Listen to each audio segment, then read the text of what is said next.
सभी भक्तजनों को जय श्री कृष्ण। श्री सुखदेव जी कहते हैं, परीक्षित, श्रुतियां कहती हैं अजित आप ही सर्वश्रेष्ठ हैं, आप पर कोई विजय नहीं प्राप्त कर सकता।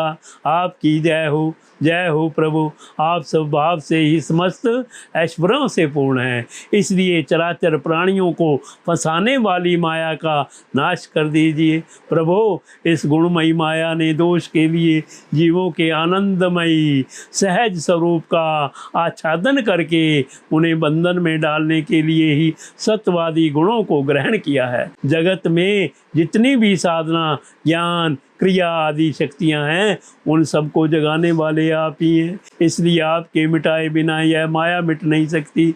इस विषय में यदि प्रमाण पूछा जाए तो आपकी श्वास भूता श्रुतियां ही हम ही प्रमाण हैं। यद्यपि हम आपका स्वरूप वर्णन करने में असमर्थ हैं, परंतु जब कभी आप माया के द्वारा जगत की सृष्टि करके सगुण हो जाते हैं या उसको निषेध करके स्वरूप परिस्थिति को लीला करते हैं अथवा अपना सच्चिदानंद स्वरूप श्री विग्रह प्रकट करके क्रीड़ा करते हैं, तभी हम यत किंचित आपका वर्णन करने में समर्थ होती हैं। इसमें संदेह नहीं कि हमारे द्वारा इंद्र, वरुण आदि देवताओं का भी वर्णन किया जाता है, परंतु हमारे श्रुतियों के सारे मंत्र अथवा सभी मंत्र दृष्टा ऋषि प्रतीत होने पर इस संपूर्ण जगत को ब्रह्म स्वरूप ही अनुभव करते हैं, क्योंकि जिस समय यह सारा जगत नहीं रहता उस समय भी आप बच रहते हैं।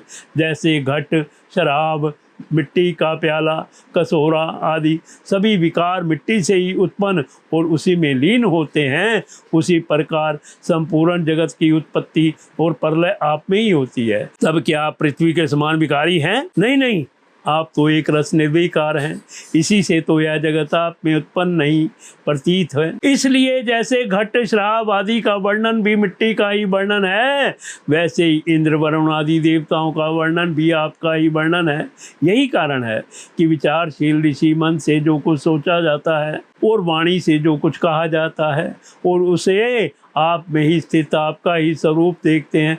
मनुष्य अपना पैर चाहे कहीं भी रखे, ईंट, पत्थर या काठ पर होगा, वह पृथ्वी पर ही, क्योंकि वे सब पृथ्वी स्वरूप ही हैं। इसलिए हम चाहे जिस नाम या जिस रूप का वर्णन करें, वह आपका ही नाम, आपका ही रूप है। भगवान, लोग सत्व, रज, तम इन तीन गुणों की माया से बने हुए अच्छे बुरे भावों या अच्छी बुरी क्रियाओं में उलझ जाया करते हैं, परंतु आप तो उस माया नटी के स्वामी, उसको नचाने वाले हैं। इसलिए विचारशील पुरुष आपकी लीला कथा के अमृत सागर में गोते लगाते रहते हैं और इस प्रकार अपने सारे पाप ताप को धो बहा देते हैं। क्यों ना हो, आपकी लीला कथा सभी जीवों के माया मल को नष्ट करने वाली जो है। पुरुषोत्तम, जिन महापुरुषों ने आत्मज्ञान के द्वारा अंतःकरण के राग द्वेष आदि और शरीर के कालकृत जरा मरण आदि दोष मिटा दिए हैं और निरंतर